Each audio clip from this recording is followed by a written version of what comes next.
Hey everybody, So Wookie here. In this video we're going to go over bright memory and is it worth trying right now. All the different things to do with the game, my thoughts on it, and basically my kind of recommendation of whether you should try it out. So the first thing to go over is the price. So the price is $6.69, so it's not going to cost you an absolute fortune. However, this is only episode 1 of the game, which will take about 30 to 40 minutes to finish, depending on your personal playstyle. As a short experience, that has some really good graphics, and it will allow you to see some of the best of the Xbox Series X has to offer at the minute. It's good, however it does have some issues that should be mentioned before you go out and buy it. So the first thing is, tutorial mode, dialing in the controls.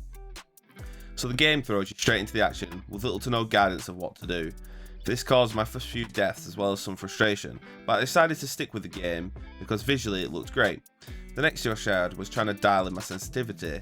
It's clear that the menus are designed for a PC, and you even have to move a cursor around the screen to change the settings.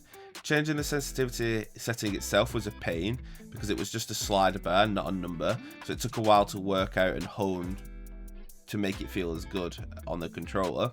However, once I achieved this, the game felt much more fluid and enjoyable, as I had more control of my character. The next thing is the length and progression.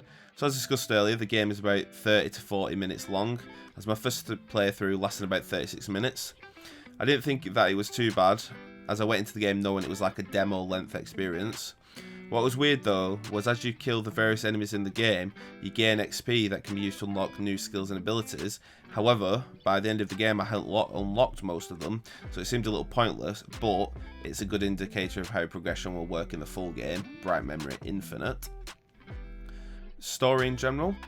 As I stated earlier, the game throws you straight into action with no explanation of what's going on. However, by the end of the game, I got the feeling that the character you play as was some kind of spy and was trying to stop this organisation which had some technology that took them someplace else, ergo where the monsters were.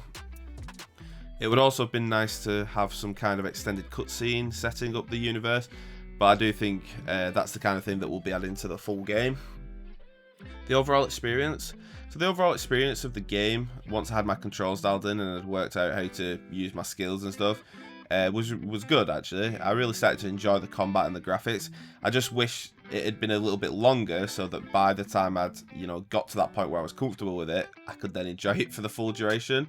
But unfortunately, by the time that had happened, the game was coming to a close. It would have been great if it had been like a 3 or 4 hour experience, opposed to like a 40-minute experience. But again, it is only $6.69, and it is more of a look into what Bright Memory Infinite is going to be. And then in conclusion, if you're like me and you just wanted to play something a bit different that has decent graphics, this might be worth picking up, especially have some reward points to claim or a gift card credit line about. If you're going into this expecting a full game experience, I'd just avoid it as you're only going to be disappointed. And I hope you find this video useful on whether your decision to try out Bright Memory. If you did, consider liking and subscribing to see more. Wookie out.